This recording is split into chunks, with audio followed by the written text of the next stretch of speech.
Kita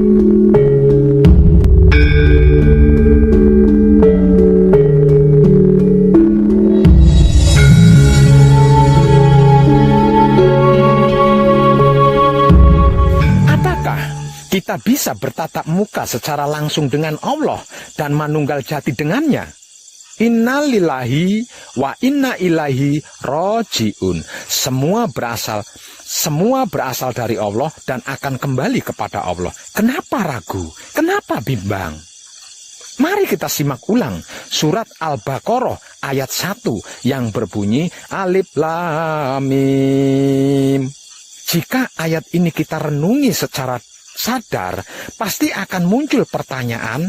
Pertanyaannya, mengapa tidak dibaca alam atau alim? Kok tulisannya begitu? Kan tulisannya begitu. Kok harus dibaca alif lam mim, tidak alam atau alim? Sesungguhnya hanya Allah yang mengetahui artinya. Yang mengetahui Allah hanya Allah, maka jadilah Allah. Agar supaya mengetahui Allah, dan tenang. Huruf alif adalah milik Allah. Lam untuk Rasul atau utusan. Yang tak lain dan tak bukan adalah ruhnya sendiri, yaitu ruh suci atau ruh kudus atau Gusti, yang dalam istilah Jawanya berarti maksud guru sejati, yang sering saya bahasakan sebagai hidup. Dan mimnya untuk Muhammad sebagai insan, manusia atau makhluk maksudnya. Antara alif dan mim ada lam. Antara Allah dan manusia ada apa? Ayo. Ada roh suci, ada roh kudus, ada Gusti, yang dalam istilah Jawanya berarti maksud guru sejati, yang sering saya bahasakan sebagai hidup. Inilah jalannya, inilah cara dan tekniknya, inilah jembatannya, inilah metodenya. Tidak ada yang lain selain roh suci atau roh kudus atau Gusti, yang dalam istilah Jawanya berarti maksud guru sejati, yang sering saya bahasakan sebagai hidup. Tidak ada seorang pun yang dapat bercakap-cakap dengan Allah kecuali dengan wahyu atau dari belakang tabir atau dengan mengirimkan utusannya dengan seizinnya. Surat Asy-Syu'ara ayat 51. Mulai hari ini aku buka tabir yang menutupi matamu, maka pandangan matamu akan menjadi tajam. Surat Al-Kahf ayat 22. Tuhan menempatkan diri di antara manusia dengan kolbunya. Surat Al-Anfal ayat 24. Kolbu merupakan titik terendah dari sumbu komunikasi vertikal kepada Allah. Tabir akan menjadi transparan dan akan menjadi kabel penghubung untuk berkomunikasi dengan Allah, manakala kita bersungguh-sungguh menujunya dengan kebersihan pikiran, hati, dan kelamin yang terjaga kebersihannya. Percayalah, inilah kitab yang tiada diragukan, suatu petunjuk bagi mereka yang takwa, yaitu mereka yang beriman kepada Allah. Surat Al-Baqarah ayat 2 dan 3. Dialah Jibril yang menurunkan Al-Quran di dalam hatimu. Surat Al-Baqarah ayat 97. Dia, Allah, akan memberikan petunjuk kepada hatinya. Surat At-Tagabun ayat 11. Dan sebutlah Tuhanmu dalam hatimu. Surat Al-Araf ayat 205. Itulah kitab yang kekal yang berada di dalam diri kalian. Itulah Al-Quran sejati yang ada di dalam diri kalian. Itulah guru sejati yang ada di dalam diri kalian sendiri. Kenapa kita menodainya dengan kemelekatan-kemelekatan dan kotoran-kotoran duniawi? Kenapa? Mengapa? Bukankah kita telah membacanya? Lalu, kenapa dan mengapa kita melanggarnya? Apabila memang benar-benar bersungguh-sungguh ingin berjumpa dengan Tuhan dan manunggal jati dengannya, tidak perlu apa-apa dan tidak usah kemana-mana. Tidak butuh biaya mahal dan rialat ritual serta bertapa tahun-tahunan. Gratis, bahkan tidak ada undang-undang pajaknya. Cukup bersihkan saja pikiran, hati, dan kelaminmu. Kemudian jagalah kebersihannya agar tidak terkotori lagi. Maka Dia sendiri yang akan menjadi jalannya, menjadi caranya, menjadi tekniknya, menjadi jembatannya, dan menjadi metodenya. Kalau sudah begitu, tinggal ngikut saja kan? Dan pasti akan bertemu wahyu panca gaib, dan pasti lagi mengerti dan memahami bahwa wahyu panca gaib itu hanya bisa dilakukan dengan menggunakan sifat dan sikapnya wahyu panca gaib itu sendiri, yaitu wahyu pancalaku, yang selama ini kita sebut-sebut sebagai iman. Dan hanya dengan menggunakan wahyu panca gaib yang dilakukan dengan menggunakan sifat dan sikapnya wahyu panca gaib itu sendiri, yaitu wahyu pancalaku atau iman, inilah kita bisa menghancur luluhkan diri kita sendiri dari keakuan, ego, pamrih, dan arogan. Sehingganya Roh Suci atau Roh Kudus atau Gusti, yang dalam istilah Jawanya berarti maksud guru sejati, yang sering saya bahasakan sebagai hidup, akan muncul memperlihatkan jamalnya. Aku dan aku salin bertemu dan berdialog.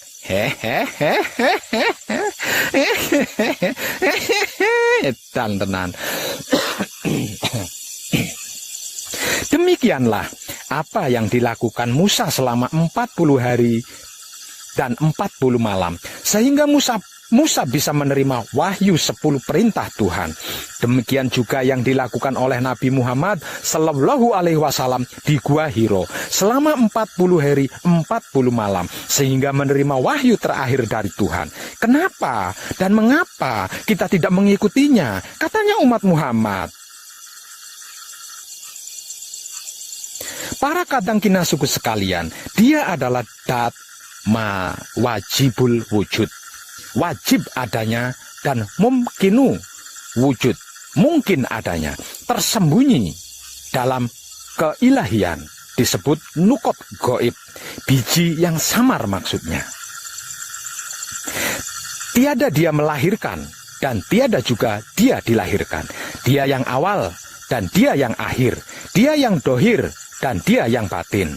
Dia sebagai dat yang tanpa kualitas, dan dia juga dat yang berkualitas. Dia maha suci, dia maha tinggi di atas segalanya. Jadi jangan coba-coba mempersekutukannya.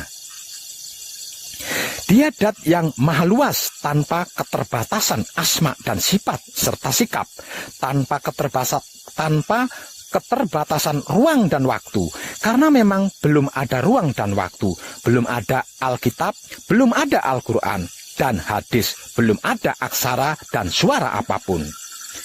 Tidak ada apa-apa ketika bersamanya, apa-apa tidak ada, suwung, kosong, hampa. Dia ada dan tidak ada apa-apa di sekitarnya. Dalam keheningan patrap samadhi, nikmatilah dengan kesadaran rasa keberadaannya di dalam pikiran, hati, dan kelamin yang terjaga kebersihannya. Ketika pikiran kita bersih, tersebut baitul makmur. Ketika hati kita bersih, tersebut baitul muharam. Ketika kelamin kita bersih, tersebut baitul muqaddas atau maqdis. Itulah rumah Tuhan yang sejati, yang sesungguhnya, yang dibuatnya sendiri dan bukan dibuat dari batu, bata, tanah, semen, dan lain-lain. Dia adalah zat mutlak tanpa bentuk, tidak bisa ditanggapi oleh siapapun, tidak terpikirkan oleh akal, tidak terbayangkan, dan tidak bisa diketahui oleh pikiran, hati, dan kelamin yang kotor. Dia di luar jangkauan konsepsi. Dia dat awal yang maha suci dari seluruh sifat dan sikapnya yang selalu terbaharui di setiap detiknya.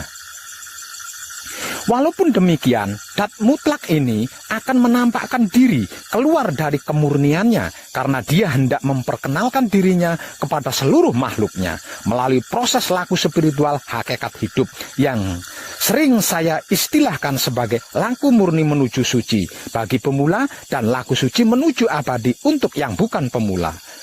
Mulai dari huwa menjadi ana. Aku adalah kehadiran dat dalam dirinya sendiri, dalam keakuannya, dalam egonya sendiri, dalam pamrihnya sendiri, dalam arogannya sendiri. Sebagai tahapan awal laku murni menuju suci, yang arti maksudnya adalah keesaan dat yang murni. Tahapan laku murni menuju suci merupakan tahapan tertinggi, di mana tahap-tahap lainnya berada di bawahnya. Pada tahap ini, dat mulai menampakkan potensialnya atau kemampuan ilmunya dan sifat-sifatnya yang muncul dari dirinya sendiri. Kemudian dia memproklamirkan dirinya sendiri. Aku adalah Dat, Maha Suci hidup, yang tidak ada sesembahan selain aku. Setelah menyatakan dirinya sendiri sebagai aku, maka mulailah dia bertindak sebagai penguasa yang berkehendak. Dia ingin dikenal, ingin diketahui oleh seluruh makhluknya. Maksudnya, esensi Dat ingin eksis melalui kemampuan ilmu dan sifat serta sikapnya sendiri. Aku adalah perbendaraan yang tersembunyi. Maka oleh sebab cinta kasih sayang aku ingin dikenal, maka aku jadikan makhluk Nur Muhammad agar dia mengenal akan aku. Rama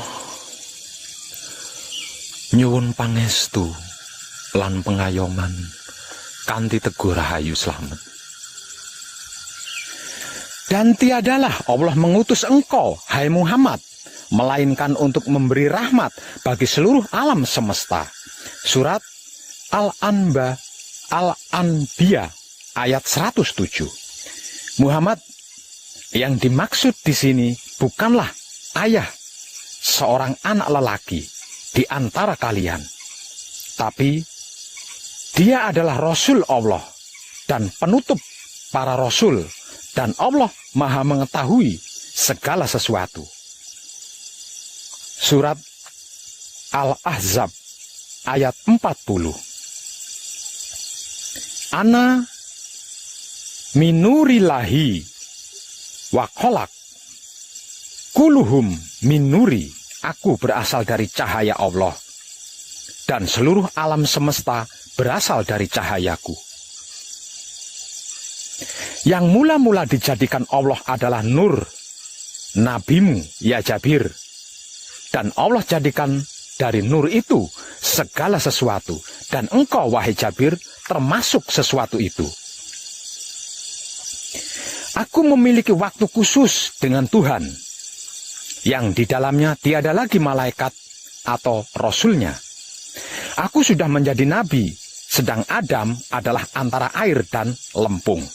Akulah bapak dari segala ruh, dan Adam adalah bapak dari segala jasad.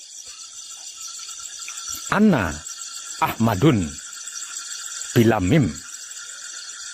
Aku Ahmad tanpa mim. Aku Ahad. Anna Arabun bila ain. Aku Rab. Cahaya, Nur adalah realita atau manifestasi Dat Allah untuk menghadirkan atau menyatakan dirinya sendiri, keakuannya dalam keterbatasannya yang pertama. Aku adalah Allah dan tiada Tuhan selain aku. Karena itu sembahlah aku dan dirikan salat untuk mengingatku. Surat Toha ayat 14. Sesungguhnya agama kamu ini satu agama saja, dan aku adalah Tuhanmu, karena itu sembahlah aku. Surat Al-Anbiya ayat 92. Sesungguhnya ini adalah agama kamu semua, agama yang satu, dan aku adalah Tuhanmu, maka bertakwalah kepadaku. Surat Al-Mu'minun ayat 52.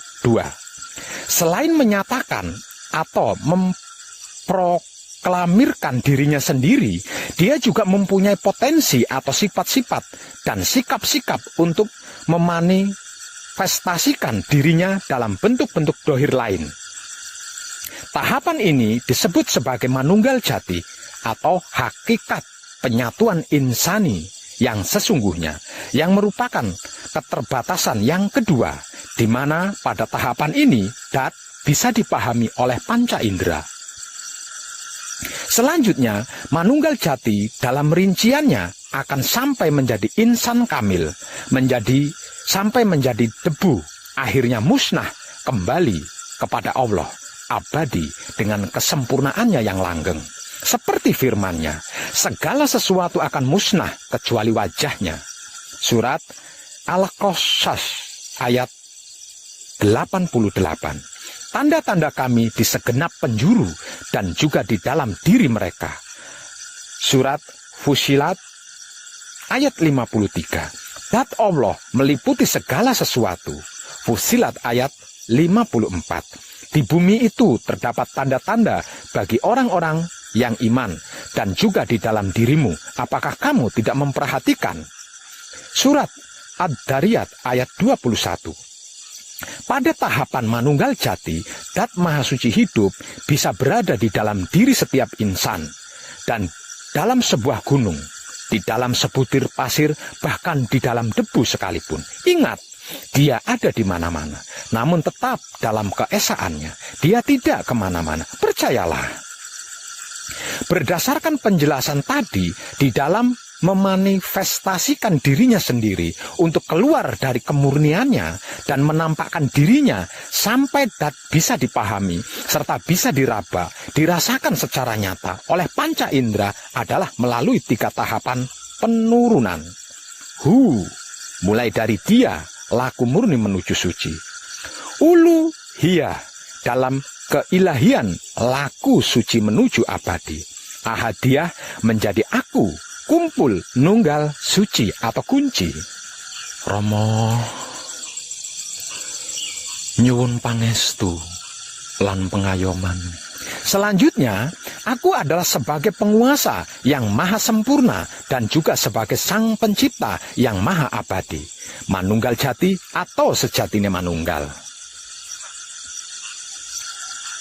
Tahapan manunggal jati adalah merupakan tahapan tertinggi, di mana tahapan di bawahnya yaitu tahapan ahadiyah, keesaan Dat, juga disebut sebagai Baitul Makmur atau pikiran, yang arti maksudnya adalah keesaan Dat yang murni sebagai hakikat nur Allah. Tahapan wa'dah, keesaan sifat, biasa juga disebut sebagai Baitul Muharram atau hati, yang arti maksudnya adalah kesatuan Dat atau homogen sebagai hakikat Nur Muhammad. Tahapan Wahidiyah, keesaan sikap, biasa juga disebut sebagai Baitul Muqaddas atau Maqdis atau kelamin, yang arti maksudnya adalah kemajemuan dalam kesatuan Dat sebagai hakikat Nur Ilmu Muhammad. Oleh karena itu, ahadiyah, keesaan Dat atau Baitul Makmur atau pikiran, hakikat nur Allah. Wahdah, keesaan sifat atau Baitul Muharram atau hati, hakikat nur Muhammad. Wahidiyah, keesaan sikap atau Baitul Muqaddas atau kelamin, hakikat nur ilmu Muhammad adalah Qadim. Maksudnya, ahadiyah, keesaan Dat. Wahdah, keesaan sifat. Wahidiyah, keesaan sikap adalah binika tunggal ika yang tidak bisa dipisahkan dan tidak bisa terpisahkan. Ketiganya saling terkait dan mengait. Jika bisa berhasil membersihkan ketiganya dan sukses menjaga kebersihan ketiganya, maka tidak ada apa-apa di sampingnya. Apa-apa pun tidak ada, ruang dan waktu pun tidak ada. Yang ada hanya Dat semata-mata. Qiyamuhu ta'ala binafsihi, berdirinya Dat dengan sendirinya karena asma dan sifat dan sikap masih tersembunyi di dalam dirinya. Rama nyuwun pangestu lan pengayoman kanthi Teguh Rahayu Slamet. Oleh karena Dia ingin dikenal, maka Dia keluar dari kemurniannya melalui sifat dan sikapnya yang diletakkan pada setiap kedirian makhluknya, yang kemudian kalamnya Dia bersabda, kun, jadilah, fayakun, maka jadi. Oleh sebab belum ada apa-apa, apa-apa belum ada selain Dia, maka bahan dasarnya dari semua, segala dan seluruh yang diciptanya berasal dari dirinya sendiri, dari nurnya yang dijadikan Nur Muhammad yang disebut sebagai yang disebut juga sebagai jauhar awal dan jauhar akhir, ruh idofi dan wujud idofi. Selanjutnya, Nur Muhammad ini merupakan segala sumber bahan baku untuk menciptakan bentuk-bentuk lain-lainnya yang diciptanya, yang dalam rinciannya adalah alam arwah, alam misal, alam aslam, dan alam insan sebagai suatu ciptaan yang baru kemudian. Alam arwah adalah tahapan di mana pada tahapan ini para ruh, segala macam jenis ruh yang diciptakan dari Nur Muhammad, termasuk ruh manusia biasa, ruh malaikat, ruh hewan, dan tumbuh-tumbuhan terhimpun. Pada tahapan ini, para ruh tersebut sudah berikrar ketika Allah bertanya kepada mereka, "Bukankah aku Tuhanmu?" Kemudian mereka menjawab, "Benar, kami bersaksi." Surat Al-Araf ayat 172. Ayat ini merupakan syahadat awal sebagai ikrar yang pertama dari para ruh ketika masih di alam arwah, dan juga sebagai penjelasan bahwa ruh bisa berkomunikasi dengan Tuhan. Alam misal adalah dunia tamsilan. Pada tahap ini sudah ada bentuk dasar prototip yang tidak bisa dipecah-pecah, sebagaimana halnya dengan atom. Alam asam, tahapan ini disebut juga alam jasad, karena sudah ada bentuk yang lebih kasar dan bisa dibagi-bagi, bisa terurai. Disebut juga sebagai alam sebab musabab atau sebab akibat. Misalnya, embrio terbentuk setelah terjadi pembuahan. Alam insan merupakan perpaduan seluruh tahap sebelumnya yang kemudian diciptakan 7 alam dimensi, yang di setiap alamnya atau dimensinya diciptakan juga 7 lapisan-lapisan atau partikel-partikel di setiap dimensi atau alamnya, yang sering juga disebut-sebut oleh orang ahli sebagai 7 martabat atau martabat 7. Adapun tahapan-tahapan tersebut sebenarnya hanyalah merupakan hipotesa atau kerangka teoritis untuk mempermudah pengertian dan pemahaman kita dalam masalah dat Maha Suci hidup dari segala kesempurnaannya. Maka jangan terpaku kepada hipotesis apapun. Pegangan kita bukan hipotesis, melainkan kesadaran rasa cinta kasih sayang hidup yang tak lain dan tak bukan adalah zatnya atau ruhnya atau utusannya. Dat Maha Suci hidup adalah transenden, tidak bisa terjangkau oleh akal dan pikiran atau hipotesis apapun. Keberadaannya hanya bisa disadari dengan rasa, melalui kesadaran yang hidup kita masing-masing. Dengan demikian, manifestasi diri dat menjadi lengkap, mulai dari kesempurnaan, keabadian dalam keilahian yang tanpa kualitas, tansis, meluas kepenguasaan, rububiyah yang berkualitas, tasbih, sampai kesementaraan, yaitu hakikat insan, mulai dari kecerdasan alam semesta, insan kamil sampai menjadi debu. Hingga akhirnya kembali kepada dat, dari dat kembali kepada kekekalan dat. Itulah hukum kekekalan dat yang imanes, dat di dalam dat. Di dalam lautan ahadiyah terbentuk satu gelombang wahdah. Dari satu gelembung tersebut muncul gelembung-gelembung lain yang banyaknya sangat tak terhingga. Wahidiyah, bila gelembung-gelembung tersebut pecah, maka mereka akan kembali ke dalam lautan ahadiyah yang tenang dan tentram, sempurna, langgeng abadi, tan kenaning wah gingsir. Edan tenan. Romo, seorang yang beriman manakala mendengarkan kemanunggalan jati atau kesempurnaan abadi akan bergejolak pikirannya, akan bergetar hatinya, dan berdenyut kelaminnya. Pikirannya yang mana? Hatinya yang mana? Kelaminnya yang mana? Bila yang dimaksud dengan pikiran, hati, dan kelamin adalah inti, maka di setiap sel, bahkan setiap atom di tubuh kita mempunyai inti, yaitu aku bertahta atau bersinggasana di dalam Baitul Makmur yang berada di dalam kepala Adam. Di dalam kepala ada otak atau ubun-ubun. Di dalam ubun-ubun ada manik. Di dalam manik ada budi. Di dalam budi ada nafsu. Di dalam nafsu ada sukma. Di dalam sukma ada rasa. Di dalam rasa ada aku. Aku bertahta atau bersinggasana di dalam Baitul Muharram. Itu rumah tempatku berdiri di dalam dada Adam. Di dalam dada ada hati. Di antara hati ada jantung. Di dalam jantung ada budi. Di dalam budi ada angan-angan. Di dalam angan-angan ada sukma. Di dalam sukma ada rasa. Di dalam rasa ada aku. Aku bertahta atau bersinggasana di dalam Baitul Muqaddas atau Maqdis yang merupakan tempat suciku yang berada di dalam kelamin Adam. Kelamin adalah penis atau kontol. Di antara penis atau kontol ada pelir atau peler.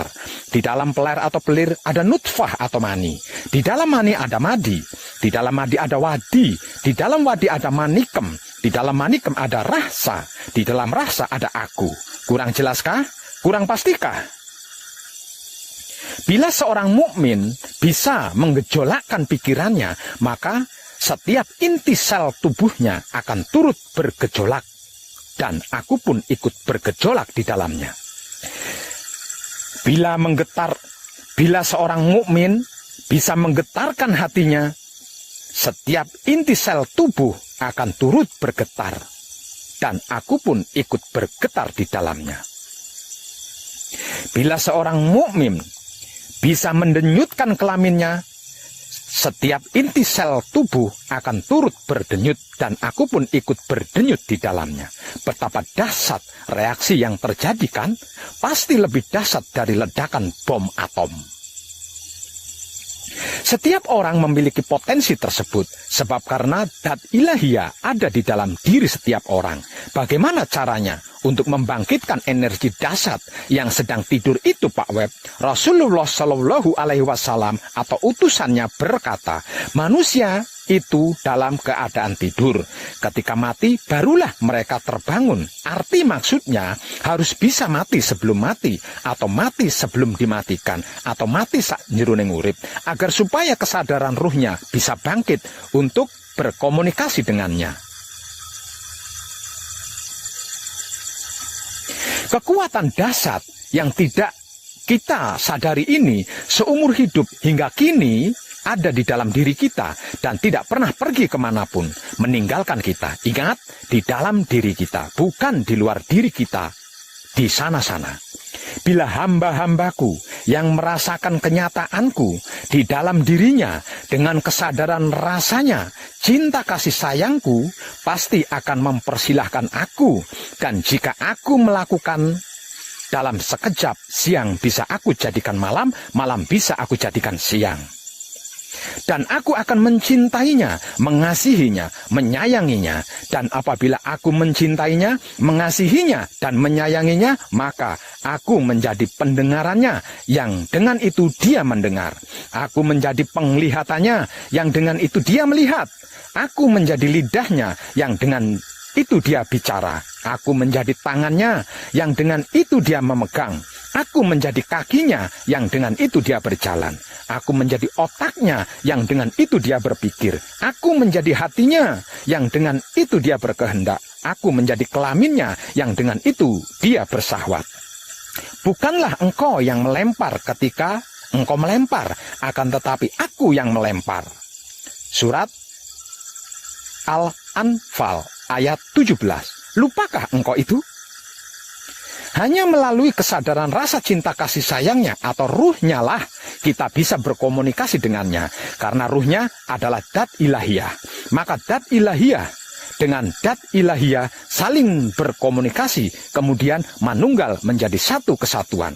Sabda Rasulullah Shallallahu Alaihi Wasallam, aku memiliki waktu khusus dengan Tuhan, yang di dalamnya tiada lagi malaikat atau ruh Rasulnya. Artinya apa? Kenapa tiada lagi? Lah terus Muhammadnya kemana? Muhammadnya di mana? Muhammadnya lebur, larut, tenggelam, fana. Muhammadnya bakok dalam Tuhan. Manunggal jati, itulah sejatinya manunggal. Ketika ada sahabat yang bertanya, "Ya Rasulullah, apakah engkau Tuhan?" Rasulullah menjawab, "Anna Arabu bila ain." Aku Arab tanpa ain, berarti aku Rab. Aku Ahmad tanpa mim, berarti aku Ahad. Karena yang ditanya Rasul bukan Muhammad, makanya dijawab seperti itu. Jadi jelas kan perbedaan antara Rasul dan Muhammad?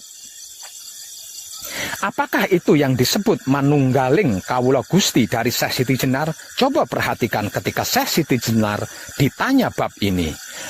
Akulah Al-Haq, kata Syekh Siti Jenar. Tidak ada Siti Jenar, yang ada Allah. Tidak ada Allah, yang ada Syekh Siti Jenar. Hamzah Fansuri, Abu Yazid, Al-Bustami, dan lain-lainnya. Mereka dianggap sesat, dianggap menyimpang, kemudian dihukum mati. Sebetulnya siapa yang sesat? Siapa yang menyimpang? Siapa takut? Kata Al-Ghazali, barang siapa yang mencari Tuhan keluar dari dirinya, maka dia akan tersesat semakin jauh. Menurut Al-Quran, katakanlah bagaimana pendapatmu jika itu datang dari sisi Allah, kemudian kamu mengingkarinya. Siapakah yang lebih sesat daripada orang yang selalu berada dalam penyimpangan yang jauh? Surat Fusilat ayat 52. Di dalam dirimu, apakah kamu tidak memperhatikan? Surat Ad-Dariyat ayat 21. Mereka yang berjuang di jalan Allah, tentu kami bimbing mereka ke jalan kami. Surat Al-Ankabut ayat 69. Tuhan akan membimbing dengan cahayanya kepada cahayanya bagi yang dia kehendaki. Surat An-Nur ayat 35. Berdoalah kepadaku, niscaya ku perkenankan bagimu. Surat Al-Mu'min ayat 60. Katakanlah, hai Muhammad, jika kamu mencintai Allah, ikutilah aku, niscaya Allah mencintai kamu dan juga mengampuni segala dosa-dosa kamu, dan sebagainya. Surat Al-Imran ayat 31. Surat Ali Imran ayat 31 adalah perintah dari Allah agar kita mengikuti Muhammad. Muhammad Sallallahu Alaihi Wasallam adalah suri tauladan bagi seluruh umat. Sifat dan sikap serta perilaku beliau dinote sebagai Al-Quran yang kedua. Berarti kita juga harus mengikuti tata cara beliau ketika di Gua Hiro. Saat itu belum ada Al-Quran dan belum ada tata cara sholat seperti sekarang. Namun beliau bisa berkomunikasi dengan Tuhan secara langsung. Hayo. Kenapa sekarang setelah ada Al-Quran dan tata cara sholat kok tidak bisa, malah salin kisruh antar umat, bahkan sesama umat? Sebenarnya pada mikir enggak sih? Kata Rasulullah, belajarlah sampai ke negeri Cina. Arti maksud bahasa DPR-nya studi banding gitu loh. Kenapa Rasulullah tidak menganjurkan umatnya belajar ke Arab? Ada apa di Cina? Apakah di Cina ada Allah? Di Cina tidak ada Allah. Yang ada di Cina adalah tata cara meditasi. Apakah Allah ada di Mekah? Jangan kecewa bila di Mekah juga tidak ada Allah. Yang ada hanya pelajaran dzikir dari Rasulullah. Edan tenan. Allah berfirman, aku ciptakan manusia dengan cara yang sempurna. Setelah aku sempurnakan kejadiannya, aku hembuskan atau aku tiupkan ruhku ke dalamnya. Ruhku mengandung makna bahwa esensi zat Allah berada di dalam semua ciptaannya. Kalau begitu, berarti di dalam diri setiap manusia ada esensi zat Allah. Di dalam diri setiap manusia ada benih atau bibit keilahian. Lalu kemanakah kita hendak mencari Tuhan? Surat Al-Hayr ayat 29 mengandung makna yang sangat universal. Ruh Allah, dat ilahiyah, tidak hanya sekedar di dalam diri setiap manusia saja, namun juga berada di dalam semua benda makhluk ciptaannya, bahkan di dalam debu sekalipun, di dalam bunga-bunga yang berwarna-warni, sehingga nampak menjadi indah karena di dalamnya ada ruh Allah, ada dat ilahiyah. Coba renungkan dengan sadar. Tidak perlu dengan kesadaran rasa cinta kasih sayang, ketinggian nanti jatuh sakit. Cukup dengan sadar saja, apabila bunga-bunga itu hanya mempunyai satu warna putih saja, seperti bunga anggrek bulan, pasti akan membosankan. Sehingganya muncul rekayasa genetika, cara penyilangan yang bisa menghasilkan bunga anggrek bulan berwarna hitam hingga berwarna-warni. Harga bunga anggrek bulan yang hitam dan yang berwarna-warni lebih mahal daripada anggrek bulan yang berwarna putih. Kalau begitu, lalu kenapa dan mengapa kita harus membeda-bedakan sesama umat manusia berdasarkan ras atau warna kulitnya? Semua umat manusia sama di mata Allah. Yang berbeda adalah kadar keimanan dan ketakwaannya. Bukankah firman-Nya begitu? Dan di antara tanda-tanda kekuasaannya adalah penciptaan langit dan bumi, adanya aneka bahasa dan warna kulitmu. Surat Ar-Rum ayat 22. Orang yang paling mulia di sisi Allah adalah dia yang paling takwa di antara kalian. Surat Al-Hujurat ayat 13. Oleh karena sebab itu, untuk meningkatkan keberagamaan dan keberimanan, kita sudah sewajarnya dan sudah seharusnya bila di dalam perjalanan hidup, di kehidupan ini, kita melangkah dari bentuk-bentuk lahiriah eksternal hingga menuju kepada makna yang hakiki yang tersembunyi di dalam diri kita, internal. Nyuwun pangestu lan pengayoman Rama. Dari makna yang tersurat kepada makna yang tersirat, bukankah seharusnya kita begitu, bro? Kata Jalaluddin Rumi, jangan terpaku pada bentuk. Bila kau bijak, ambillah mutiara dari cangkangnya. Oleh karena itu, jangan terpesona. Jalan terus, jangan berhenti di alam lahiriah. Khusus untuk umat Islam, setiap hari minimal 17 kali memohon kepada Allah, tunjukkanlah jalan yang lurus. Surat Al-Fatihah ayat 6. Kemudian Tuhan berfirman, inilah jalan yang lurus menuju kepadaku. Surat Al-Hir ayat 41. Katakanlah, inilah jalanku. Aku mengajak kamu kepada Allah dengan penglihatan yang nyata. Surat Yusuf ayat 108. Selanjutnya terserah panjenengan, apakah kita akan melalui jalan tersebut atau tidak. Manusia diberi kebebasan untuk memilih jalan mana yang akan dilaluinya. Jalan ke kiri atau jalan ke kanan, ke atas atau ke bawah. Semuanya berada dalam ketentuan hukum-hukumnya. Arti maksudnya, semua ada karmanya. Dan lagi, semua karma berada dalam keesaannya. Dan beruntunglah orang-orang yang mensucikan jiwanya, dan merugilah orang-orang yang mengotorinya. Surat Al-Syam ayat 9 hingga 10.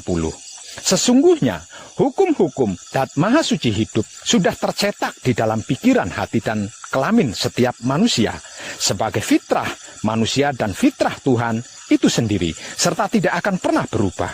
Fitrah ini tertutup oleh ego pamrih arogan yang menodai pikiran, hati, dan kelamin, sehingga harus diinstal ulang dari laku murni menuju suci menjadi laku suci menuju abadi. Dat Maha Suci hidup atau Kanjeng Rama sejati Gusti Prabu Heru Cokrosemono adalah cahaya langit dan bumi yang meliputi alam semesta seisinya. Perumpamaannya, cahayanya adalah seperti rongga dalam dinding. Dalam rongga itu ada pelita, pelita itu dalam bola kaca. Kaca itu laksana bintang berkilau. Dinyalakan dengan minyak zaitun yang diberkati, yang tumbuhnya bukan di timur dan bukan di barat.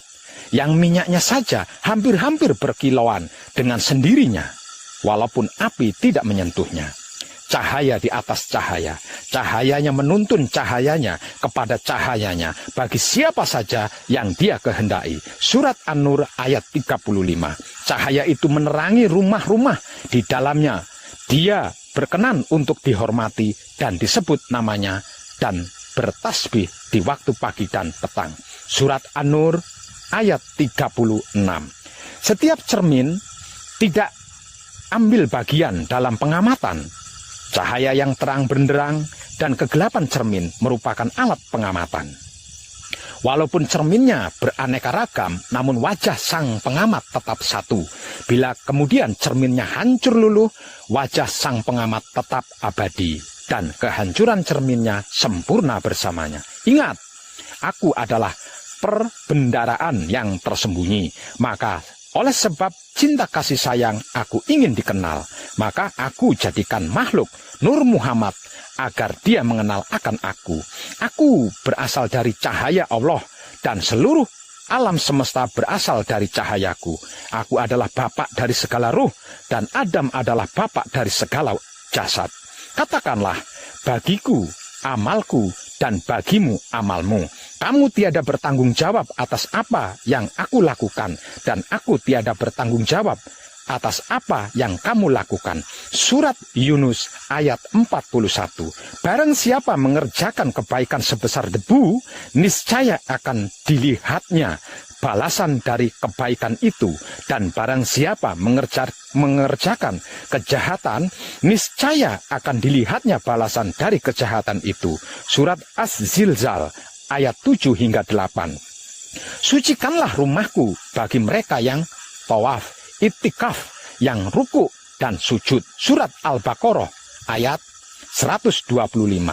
Apa dan di mana rumahnya? Baitul Ma'mur di kepala, Baitul Muharram di balik dada, Baitul Muqaddas atau Maqdis di balik celana. Dan janganlah kamu mempersekutukan aku dengan apapun. Tercerahkanlah kita semuanya. Dan salam setuhan, penuh kesadaran rasa cinta kasih sayang dari dalam lubuk hati saya, Wong Edan Bagu yang paling dalam. Selamat, selamat, selamat, rahayu, rahayu, rahayu, damai, damai, damai tentram. Saya Wong Edan Bagu ngaturaken sugeng rahayu, lirik ing sambikala, amanggih yuwana, pinayungan mring ingkang moho suci, Basuki Yuwono, teguh rahayu slamet, berkah selalu untuk semuanya tanpa terkecuali, terutama para sedulur, khususnya para kadang konto dan kanti anom, serta sepuh saya, yang senantiasa direstui yang dat maha suci hidup. Om, Santi, Santi, Santi, Om. Wassalamualaikum warahmatullahi wabarakatuh. Terima kasih, terima kasih, terima kasih, dan salam kebajikan.